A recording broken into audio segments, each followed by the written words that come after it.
Bismillahirrahmanirrahim. Assalamu alaykum hörmətli televizor görüşlər. Bu haftalik İstiqlal xəbərləri proqramımızı görüşənlərinə qızğın qarşı alırıq. Mən Abdullah Yalqın.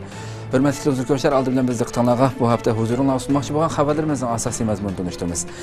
Diqqətinizdə Xitay içki qismidəki ixtilaflaşış, içki qismidəki bölünüş barğansır aşkarlanmaqda mavzulu xəbərimiz oldu.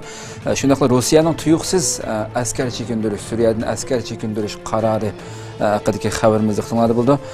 Şundaqla Anqaradagi terrorluq hücum qilish vaqasi bu vaqa haqida bu vaqada 37 kishi hayotini ayrilgan bo'ldi, 125 kishi yaralangan bo'ldi va buni PKK terrorluq tashkiloti o'z ustiga olgan bo'ldi. Bu vaqtdagi xəbərimiz diqqətinizdə buldu. Şundaqla İslam Hərbi İttifaqı manevrining oxirlashganligi haqidagi xəbərimiz. Keng ko'lamdagi 18 kun davomlashgan 30 neçə dövlət qatlaşqan bu hərbi manevr g'aliblik holatda oxirlashgan bo'ldi. Bu va bundan boshqa xəbərlərimiz diqqətinizdə buldu. Diqqətinizlər ekranımız bo'lsin.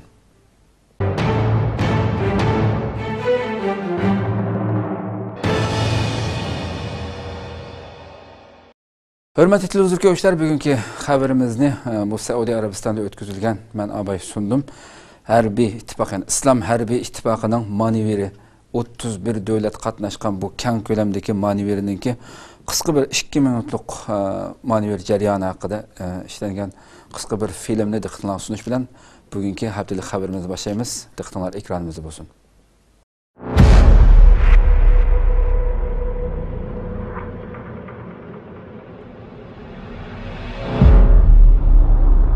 Nurg'un Arab va islom ellarining qatnashishi bilan 18 kun davomlashgan Shimol Guldirmamisi nomli harbiy manevr Saudiya Arabistonining shimolidagi podshoh Xolid askari rayon Hafrul Batinda o'tkazilib, g'alabalik oxirlashdi. Qurilishi o'tgan yil dekabr oyida Saudiya Arabiston tomonidan e'lon qilingan 35 arab va islom ellari ishtirok qilgan Islom Harbiy Ittifoqi ramkasi ichida elib berilgan bu manevrga 300 ming askar, 300 urush aeroplani, yuzlagan tanka va harbiy paraxodlar qatnashdi.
Xitay zo'ravonligining kichik bir misoli.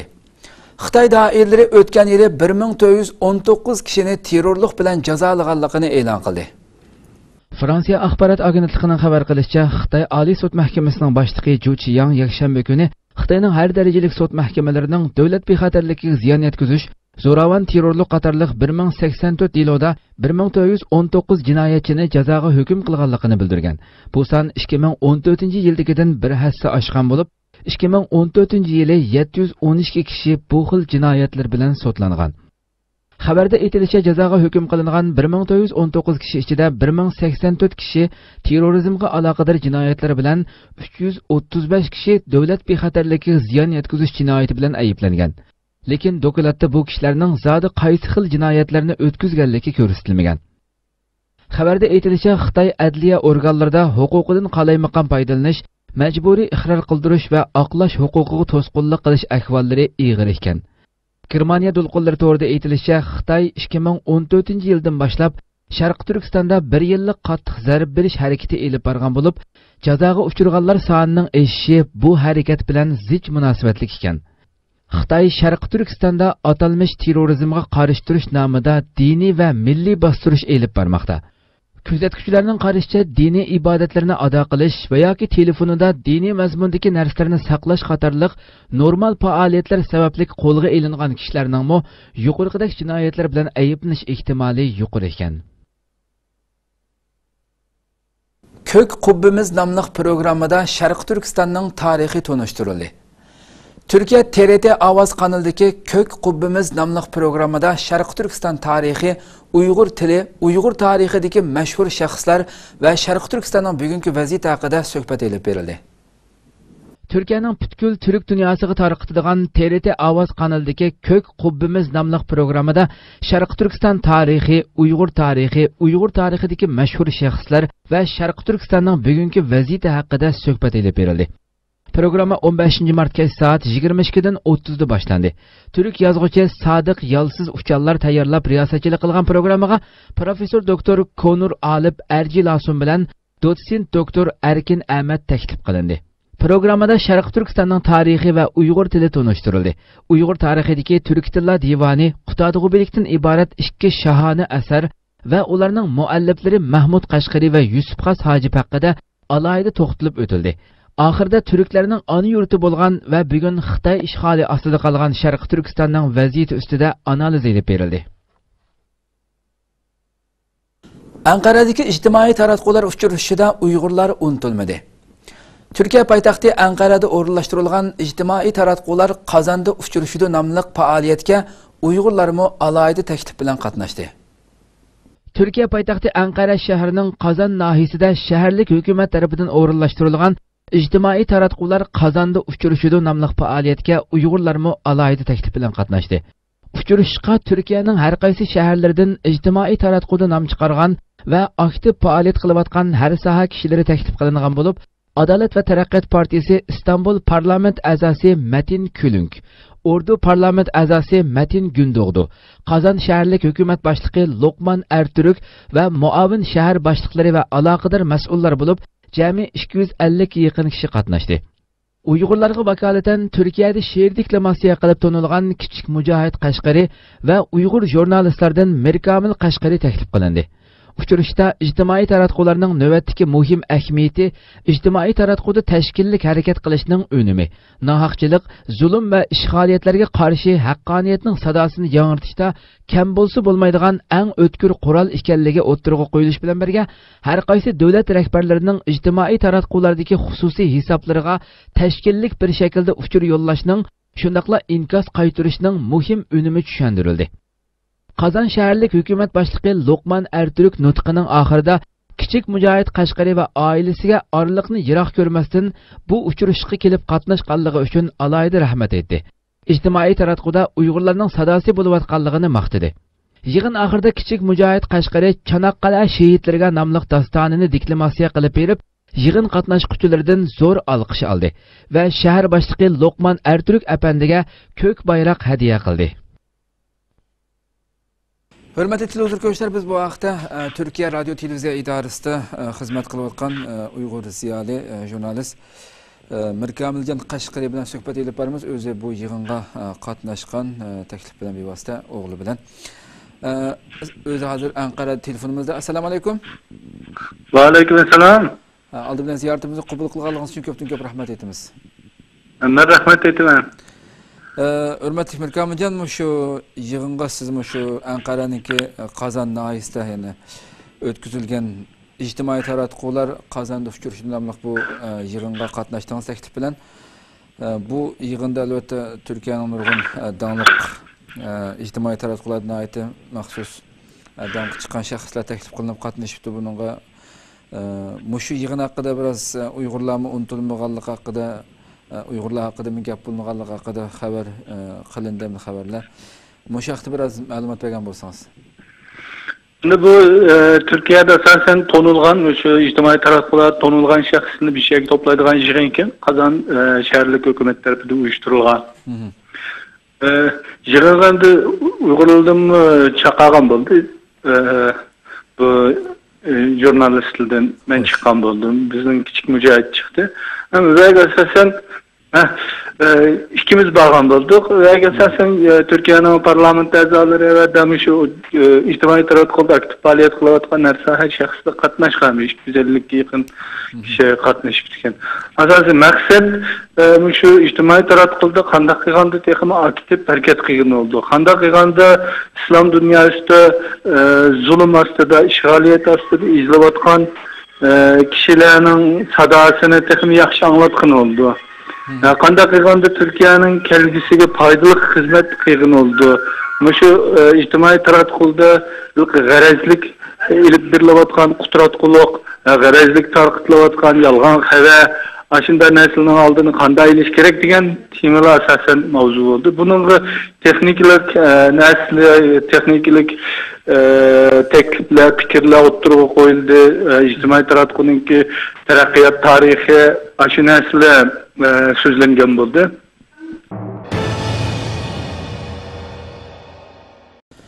Büyük Türkistan katliamını hatırlaş axbarat e'lon qilish yig'ini ochildi.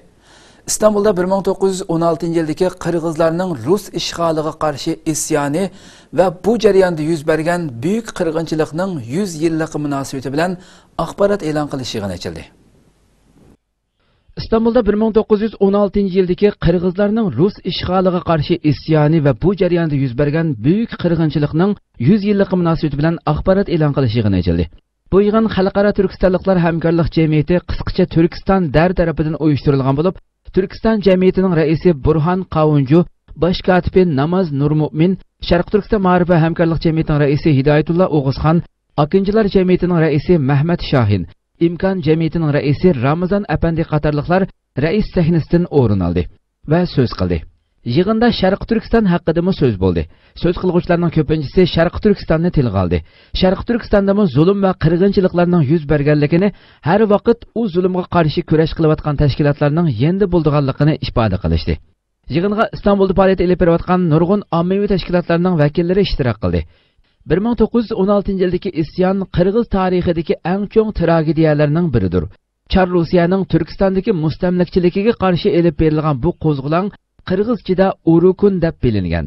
Bu qo'zg'olon 1916 yili 4-iyun Xo'jand shahrida boshlangan bo'lib, keyin Turkistonning boshqa joylariga ham kengaygan. Rus askarlari va yerlashtirilgan ruslar keng ko'lamli qirg'inchilik elib borgan. Qirg'izistonning shimolidagi qo'zg'algan xalqning hammasi degudek o'ldirilgan. 100 mingdan ortiq kishi Sharq Turkistonga qochib ketgan.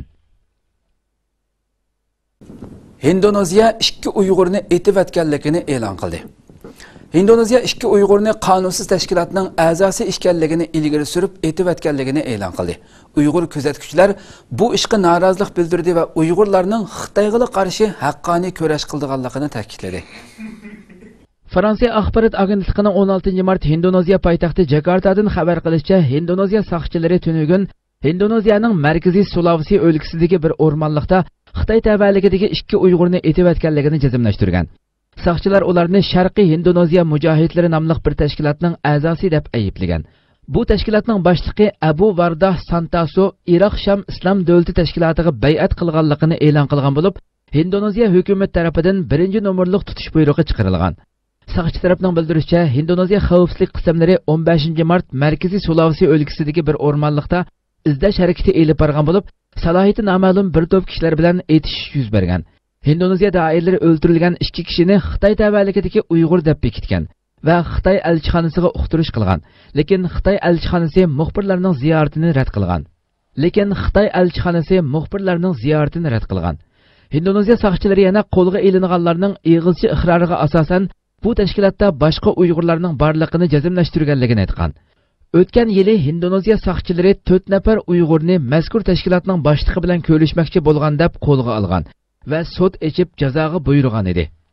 Uyg'ur faoliyatchilari va tashkilotlari izchil Uyg'urlarning faqat Xitoy ishg'oli va zulmiga qarshi kurash qilganligini, hech qanday qurolli tashkilot bilan munosabati yo'qligini ta'kidlab keldi. Hurmatli televizor biz bu vaqtda Sharq Turkiston ma'rif va hamkorlik jamiyati raisi Hidoyatullo O'g'izxon apandi bilan suhbat olib boramiz. O'zi hozir telefonimizda. Assalomu alaykum. Va alaykum assalom. Hidoyatullo Ajmal bilan ziyoratimizni qabul qilganliklari uchun ko'p rahmat etamiz. Allah razı olsun.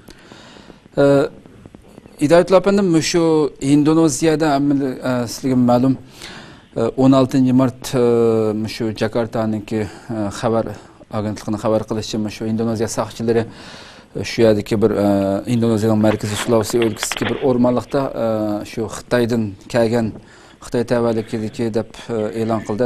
Ikki Uyg'urni etayotganligini e'lon qildi. Ularni Sharqiy Indoneziya mujohidlari deb bir tashkilotning a'zolari bular deb mushu vaqa haqida mushu qilmishi haqida sizlar bir siyosiy bir tashkilotning raisi bo'lish sifatlar bilan qanday qaraylar mushu haqda fikrlarni yapaqsaq.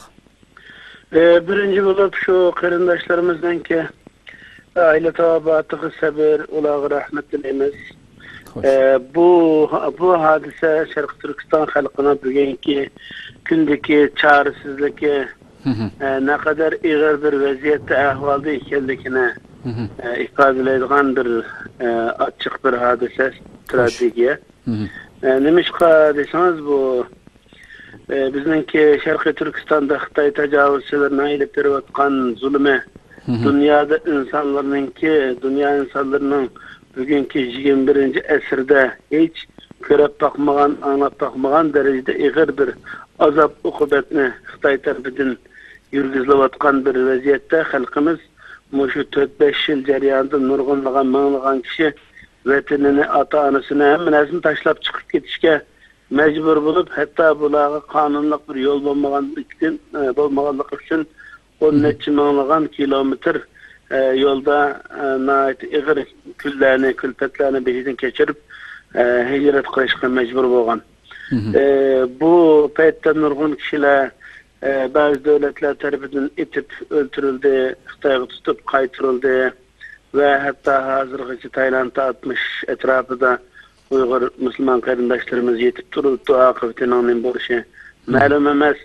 Şunun okşaş hazırgıcı bu vatanda bulutkan zulümden toxtumaslığı halkımızın azat bir toprakta, muhitte yaşaş arzusu, itikadı, İslami düşüncesi, ibadetleri bu içi yaşaydığın rahat bir zemin toprak izlep çıkıvatkan bu halkımızın bir şekilde kilovatkan külpetlerinin bir nemunesi bu Endonezya'da bolgan iş. Ulanı bu mezkur teşkilatga a'zo degan gap bilan şunun qatorida etilib ketdi degan bayanat verilgan bo'lsa, buningga nisbatan ishonchlik bir delil ispat fakit ko'rsatilmagan. Bunun için bu qarindoshlarimizni şu bir qancha yil jarayonida chet elga Xitoyning azobidan, qiyin qishtaqlardan qochib ozod bir muhit yashash uchun izlab ketayotgan bir muhacir deb bilamiz. Bunun için İslam dünyasını bulup mu Indonezya'daki Müslüman qarindoshlarımızın bu meselede hükümetin cevapkarlık tuttu.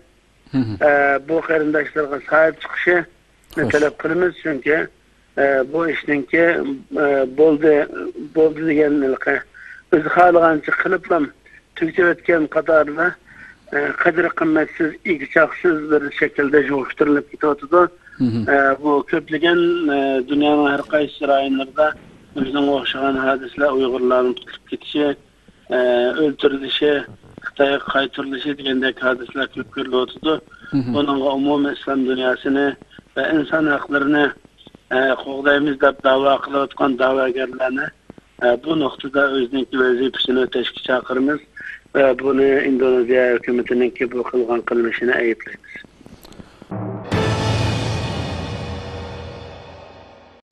Xotan viloyati amaldan qoldirilib, shahar ta'sis qilinmoqchi. Xitoy Xotan viloyatini amaldan qoldirib, shahar ta'sis qilganligini e'lon qildi. Kuzatuvchilar viloyatlarni bekor qilish Uyg'urlarni avtonomiya huquqlaridan mahrum qoldirishning qadam bosqichi deb ko'rsatdi. Xitoy Xotan viloyatini amaldan qoldirib, shahar ta'sis qilganligini e'lon qildi. Kuzatuvchilar viloyatlarni bekor qilish Uyg'urlarni avtonomiya huquqlaridan mahrum qoldirishning qadam bosqichi deb ko'rsatdi. Xitoy mushu oydan boshlab Xotan viloyatida viloyatni amaldan qoldirib, shahar ta'sis qilishni umumyuzlik yo'lga qo'ygan bo'lib, Bu Xitoyning Sharq Turkistonda Turpan, Qumul viloyatini amaldan qoldirib shahar ta'sis qilgandan keyingi yana bir viloyatni amaldan qoldirib shahar ta'sis qilishi hisoblandi. Xotan uchur to'g'rida ko'rsatilishicha 5 mart Xotan viloyatida viloyatni amaldan qoldirib shahar ta'sis qilish safarbarlik yig'ini ochilgan. Xabarda viloyatni amaldan qoldirib shahar ta'sis qilingandan keyin eng yadroliq, eng muhim o'zgarish shuki, qonun chiqarish huquqi bo'ladi deyilgan. Lekin Xitoy hozirga qadar hech qachon Uyg'urlarga ayrim foydali qonun chiqarib boqmadi. Aksincha, yerlikda xohlagancha bema'ni belgilamlarni chiqarish ahvollari og'ir bo'lib keldi. Xitoy bundan burun Turpan va Qumul viloyatlarini amaldan qoldirib shahar ta'sis qilgan edi. Xitoyning bu ishining keynida qanday bir siyosiy g'araz yoshiringanligi oldimizda ayon bo'ladi. Assalomu alaykum, hurmatli televizor ko'ruvchilar. Biz bu vaqtda Sharq Turkiston vaqfining sobiq raisi Hamut Köktürk efendim bilan suhbat elib boramiz. O'zi hozir telefonimizda. Assalomu alaykum. Va alaykum assalom. Oldindan ziyoratimizni qabul qilganingiz uchun ko'p rahmat aytamiz. Menga bu fursatni berganingiz uchun men rahmat deyman. Rahmat. Bugungi ham shu so'raydigan suhbat o'tkazgan temamiz bo'lsa, shu Xitoy hamda hozir Xotan viloyatini amaldan qoldirib shahar ta'sis qilganligini e'lon qilgan bo'ldi. Undan burun Turpanni va Qumulni shaharga aylantirib, uni amaldan qoldirib shaharga aylantirgan. Shu Xitoyning mushaxtiki siyosati haqida shu vatanimizdagi viloyatlarni shaharga aylantirish tiki maqsadi mushniki siyosiy g'ariza haqida fikringizni aytsak. Şimdi Xitoyninki an'anaviy siyosatida, masalan, siyosiy, iqtisodiy, ijtimoiy bütün siyosatida va bu siyosatni amalga oshirishda Xitoy o'zininki ta necha ming yildan beri tutib kelayotgan başka insanlarını, başka devletlerini, başka cemiyetlerini aldaş, ulanı yalgan bilen özgür ram kılışka okşaş, bu yüzden siyasetini kütüvatıdır. Elbette Xitoy her zaman kılgıdı şu Xitoy'ninki, kılıvatkını Xitoy hükümetinin, hele dostkandın tokaş uğurlavatıdır Xitoy. Hazır bütün dünyanın dikkati, bu Orta Şark'taki meselelerge odaklangan bir paytda Xitoy hükümeti Sharq Turkistonda ötmüştü boğan okşaş her türlü muşundaq insan haklarıya özününki atanmış Şinjan Uygur Avtonom Rayonununki kanunuga ve Xitoy asas kanunu da belgilengen siyasetlerine hılap şekilde bu vilayetlerini şehirleştiriş ve vilayetlerini emelden kaldırış icraatını ilip yürütüvatıdır. Bunda boğunu Xitoy'nin bu vilayetlerini ortadan kaldırdığı bu vilayetlerdeki mesela hakim Uygurlardan bulmak lazım. Onun bir köprüden idareçisi Xitoyning bu kanunlara göre yine Uygurlardan bulmak lazım ama şehirge aylandığında bu Xitoyninki siyasi taksimatına göre merkezden udul idare kıldığan şu yani yönetidiğen idareçiliğini, valiliğini, idareçiliğini yollamak lazım. Yani Uygurlarını bu süret bilen yani asas maksat bu vilayetlerini ordunu kaldırıp bunu şehir şeklinde Xitoy'daki merkezi Xitoy hükümetine bağlap Uygurlarını idari sistemdeki yani idare kılış sistemdeki bularınki ordunu tesirini yok kılış ne oylavatı doğada düşündüm ben. Doğru. Terörlük teşkilatı Ankara'daki partiltish hücumunu üstüge aldı. Türkiye paytaxtı Ankara'da yaqinqi 5 ay ichidagi 3-chi qatimliq cho'ng portlash voqeasi yuz berdi. Voqeada o'lganlar soni 37 ga, yaralanganlar soni 125 ga yetdi. Bu voqeani terrorlik tashkiloti PKK ustiga oldi. Türkiye paytaxtı Ankara'da yaqinqi 5 ay ichidagi 3-chi qatimliq cho'ng portlash voqeasi yuz berdi. Voqeada o'lganlar soni 37 ga, yaralanganlar soni 125 ga yetdi. PKK terrorlik tashkiloti bu hujumni ustiga oldi. 13 mart yakshanba kuni Turkiya vaqti kech soat 18:45 atrofida Ankara Qizilayda shiddatli bomba portlash voqeasi yuz berdi. Portlash Ankara Qizilay maydoniga 100 metr uzoqlikdagi Güven Park avtobus bekitida yuz bergan bo'lib, onlarca avtobus hujumda ziyonga uchradi. Turkiya va dunyo rahbarlari bu terrorlik hujumini aybladi. Anqaradagi terrorlik hujumidan keyin vaqa naq maydonida elib berilgan tekshirishlarda PKK tashkilotiga tabi bir ayolning barmog'i tepilgan. Bu ayolning bir er kishi bilan Anqaradan benzin elayotgan vaqtda ko'zitish apparatiga tushib qolganligi, ikki gumondorning hujumdan 5 kun burun bu shaharga kelganligi aniqlandi. Tekshirishlar natijasida hujumning oq rangli BMW 5 chekit 20 markalik avtomobilda elib berilganligi aniqlandi. Ilgari ko'zitish apparatiga tushgan avtomobilning mushu ekanligi o'ttirg'a chiqdi. Bu avtomobil bundan 25 kun burun Turkiyaning Şanlıurfa viloyatida ko'rgazmadan setib olinganligi aniqlandi. Turkiya soqchi tarmoqlaridan egallanishicha PKKning bir tarmoqi bo'lgan TAK hujumning javobgarligini ustiga olgan va hujumchining Doğa Cihan deb taxallus qo'llanayotgan Sahar Chag'la Damir ekanligini qabul qilgan. Biz begona fuqarolarga qaratilgan bu terrorlik hujumini qattiq ayiblaymiz. Har vaqt Turkiya xalqining yendi ekanligimizni, ularning g'am qayg'ulari bizning g'am qayg'umiz ekanligini ifodalaymiz. Shundaqla bu terrorlik hujumida hayotidan ayrilganlarga Allohdan rahmat, yaralanganlarga shifolik, oila urug' tuqqanlarga sabr taqat tilaymiz. 12 davlat o'rtaq xitobnoma e'lon qilib, Xitoyning kishilik huquq xotirasini aybladi. Birlashgan Millatlar Tashkiloti Kishilik huquq komitetining Janvada ochilgan yig'inida Xitoyning kishilik huquq tafsandijiliklariga aloqador 12 davlat tarafidan tayyorlangan o'rtaq dokument o'qib o'tildi. Birlashgan Millatlar Tashkiloti Kishilik huquq komitetining Janvada chaqirilgan yig'inda Xitoyning kishilik huquq tafsandijiliklariga aloqador Amerika, Angliya, Avstraliya, Yaponiya, Yangi Zelandiya, Finlandiya va Irlandiya qatorliq 12 davlat tarafidan tayyorlangan o'rtaq dokument o'qib o'tildi. Dokumentni Amerikaning Birlashgan Davlatlar Tashkiloti turishliq bosh elchisi John Harber o'qib o'tdi. Kishilik huquq tashkilotlarining qayd qilishicha, bu Birlashgan Millatlar Tashkiloti Kishilik huquq kengashida yaqinqi 10 yildan buyon ko'rilib boqmagan hodisa ekan. Xitobnomada Xitoyning ommaviy guruhlarni, kishilik huquq faoliyatchilarini davomli bostirishi, Xitoyning o'zining qonunlariga, uning ustiga olgan xalqaro majburiyatiga xilofligi ta'kidlangan. Xitobnomada yana Xitoyning Xitoy chegarasi sirtidagi ba'zi Xitoy va chet el fuqarolarini majburiy tutib ketishi o'ttirg'a qo'yilib, buning xalqaro va Xitoy qonunlariga xilofligi bayon qilingan. Xitoydagi halol yemaklik o'lchimi masalasi diqqat tortdi. Xitoyning bu yilgi siyosiy kengash yig'inida halol yemakliklarga davlat o'lchimi bekitish taklifi yangidan o'ttirg'a qo'yilgan bo'lib, Xitoydagi halol yemaklik masalasi bir qism xalqaro matbuotlarning diqqatini tortdi. Turkiya Time Türk torida bu vaqtda berilgan maqolada Xitoyda bir mahsulotning halol ekanligini ifodalash uchun ustiga sap degan so'zning yozilganligi. Lekin Xitoyda 23 million musulmonning mushundaq yiziq bo'lishiga qaramasdan, mahsulot ishlab chiqaruvchilarning qoidaga xilof ish qilishidan andishalanib yashaydiganligi bildirilgan. Beijingda o'tkazilgan bu yillik siyosiy kengash yig'inida Ningxiadan kelgan Ma Guochuan ismli vakil halol yemakliklarga davlat o'lchimi bekitish taklifini bergan. Lekin bu xil taklif 2002-yildan buyon izchil siyosiy kengash kun tartibida bor ekan. Ma Guochuan asonliq millatlarning an'anasiga hurmat qilish bilan Xitoy jamiyatining muqimligini ilgari surishni o'xshash muhim o'rinda qo'yib tilga olgan. Maqolada aytilishicha, Xitoyning Ningxia va Shanxay qatorliq ba'zi rayonlarda yerlik belgilamlar chiqarilgan bo'lsa-mu, lekin ba'zi o'lkalarda bu qoidalarga uncha ahamiyat berilmasligi yerlik xalqni andishiga solmoqda ekan.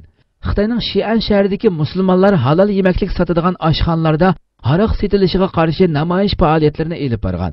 Shiningda bo'lsa, musulmonlar halol yemaklik do'konining yuk avtomobilda to'ng'iz go'shti mahsuloti bayqab qolgan va qalaymaqonchilik yuz bergan. Xitoyda halol yemaklik tijorati bilan shug'ullanadigan shirkatlar mahsulotlarini chet ellarga eksport qilishda nurg'un to'salg'ularga duch keldi ekan. Xitoyda ishlangan yemakliklar ishonchlik emas va islom prinsiplariga uyg'un kelmaydi degan qarash bu to'salg'ularning biri ekan. Xitoy ichki qismidagi bo'linish bargan sari oshkorlanishga boshladi. Xitoyning Zuan deb tanilgan Xinhua agentligi Xi Jinpingni Xitoyning eng oxirgi rahbari deb atadi. Vaziyat analizchilari ikki yig'in Xitoydagi ichki ziddiyatlarning keskinlashayotganligini oshkorladi deb ko'rsatdi. Xitoyning xalq qurultiyi va siyosiy kengashdan iborat ikki yig'ini davomlashayotgan vaqtda Xitoyning zuvani bo'lgan Xinhua agentligi bir necha kun burun e'lon qilgan bir maqolada Xi Jinpingni Xitoyning eng oxirgi rahbari deb atadi. Bu chet el taratqularda keng ko'chirib tarqatildi va masxaraga uchradi. Har xil siyosiy farazlar o'ttirg'a chiqdi. Xinhua agentligi 13 mart tushdan keyin soat 4 da bir maqola e'lon qilgan bo'lib, maqolada Xitoyning eng oxirgi rahbari Xi Jinping degan bir jumla yozilgan. Bir soatdan ko'proq vaqtdan keyin Xinhua agentligi uqtirish tarqatib, Xitoyning eng oxirgi rahbarining Xitoyning eng oliy rahbari deb o'zgartirishi kerakligini aytgan. Amerika ovoz to'rida aytilishicha, Xitoy Kompartiyasining 3 cho'ng taratqusining biri bo'lgan Xinhua agentligining tahrirlash va tekshirib bekitishi intayin qattiq ekan. Bo'libmi eng oliy rahbarga chetishlik mazmunlarda xat intayin oz ko'rildi ekan. Bunday bir xatolikning o'ttirg'a chiqishi odamni o'yga soldi ekan. O'tgan yil 12-oydagi bir maqolada Xi Jinping Afrika ziyoratida so'z qildi degan so'z istifa berdi deb yozilib qolgan. Hong Kong taratqularının bildirishicha, bu sababdan Xitoy axborot agentligidan 4 muxbir vazifasidan elib tashlangan. Hong Kong taratqularının xabar qilishicha, ikki yig'in ochilish harfisida 4-mart kechida Sharqi Turkistondagi Xitoy partikomi tashviqot bilimi boshqaradigan chegirasiz xabarlar to'rida tuyuqsiz chet el to'ridan ko'chirilgan yo'ldosh Xi Jinpingning partiya va davlat rahbari vazifasidan istifa berishini talab qilamiz mavzuliq bir uch xat o'ttirg'a chiqib, zo'r g'ulg'uli paydo qilgan. Sharqi Turkistondagi Xitoy doiralari bo'lsa, hacker hujumiga uchraganligini aytgan.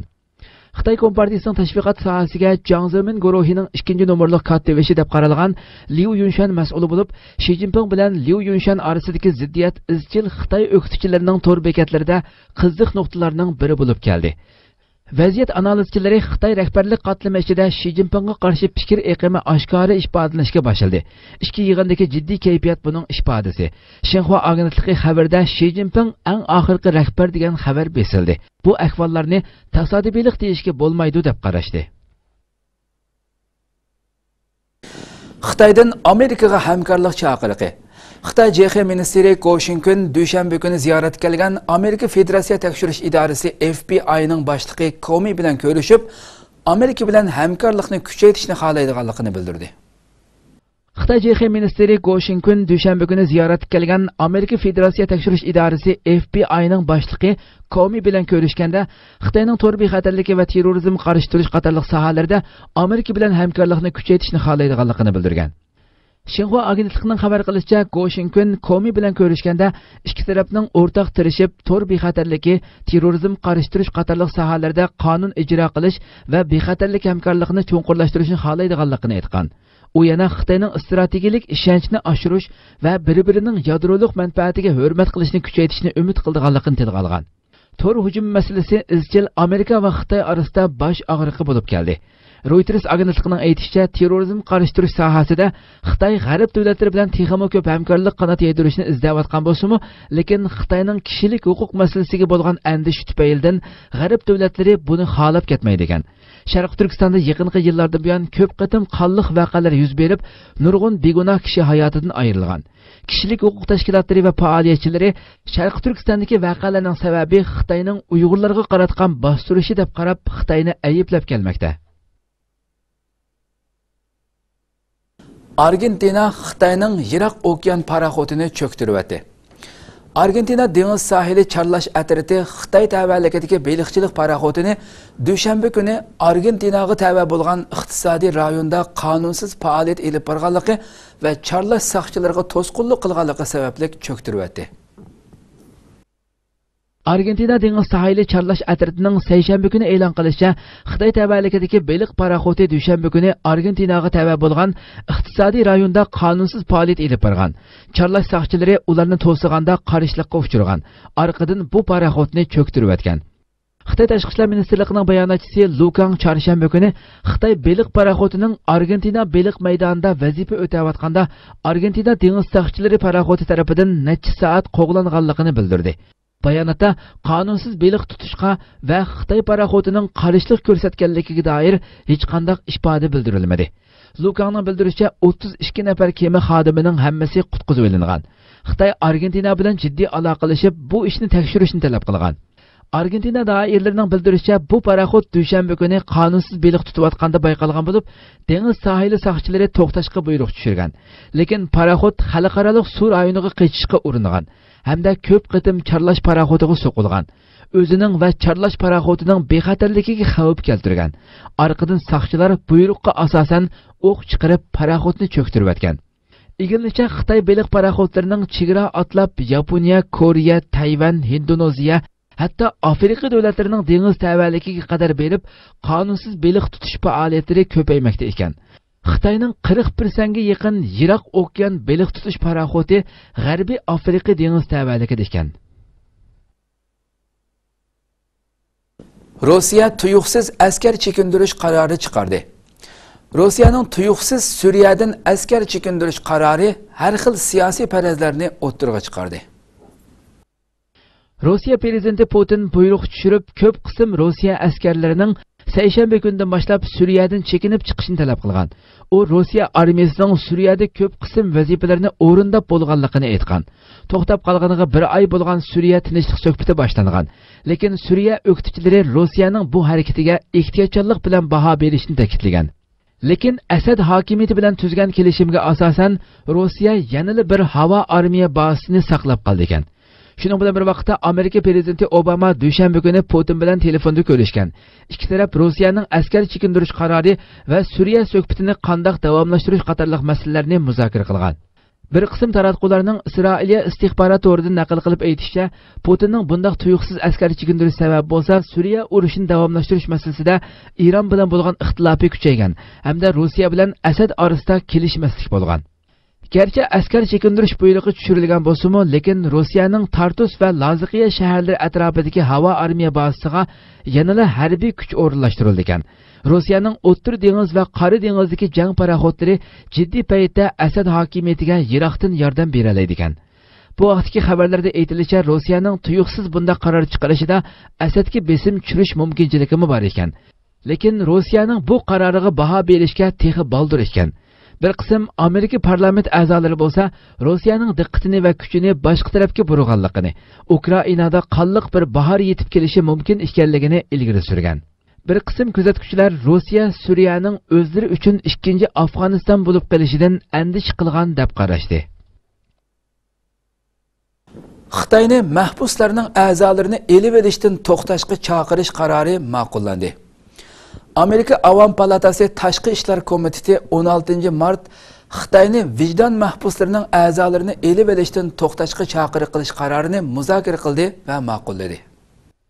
Amerika Avam Palatasi Tashqi ishlar komiteti 16 mart Xitoyning vijdon mahbuslarining a'zolarini elib olishdan to'xtashga chaqiriq qilish qarorini muzokara qilgan va ma'qullagan. Mazkur qaror loyihasining asosli maqsadi izchil va ishonchli xabarlarda oshkorlangan Xitoyda tuzumlashgan davlat e'tirof qilgan vijdon mahbuslarining a'zolarini elib olish masalasiga qarata Amerika Davlat Majlisining andishisini bildirib qo'yish ekan. Qarornomada deyilishicha, o'z ixtiyorliqi bo'lish a'zo taqdim qilishning oldingi sharti ekan.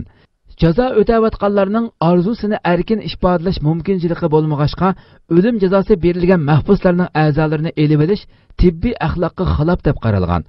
Qarornomada aytilishicha, garchi Xitoy o'lim jazosiga hukm qilingan mahbuslarning roziligini olmasdan a'zolarini elib olish ahvoli borligini inkor qilgan bo'lsa-mu, lekin mustaqil tekshirish organlarining Xitoyning a'zo o'tkazish sistemasiga qarata tekshirish elib berishiga ruxsat qilmagan. Bu qaror navbatda Avam palatadagi 166 parlament a'zosining qo'llashiga erishgan. Hurmatli televizor ko'ruvchilar, shuna qilib bu haftalik istiqlol xabarlari programmamiz bu yerda oxirlashdi. Kelar qatimki programmamizni ko'rishgacha sizlarni Janobiy Alloh topshiramiz. Program oxirida ekran orqasidagi barliq xizmatdoshlarimga ko'pdan-ko'p rahmat aytaman. Assalomu alaykum va rahmatullohi taala va barakatuh.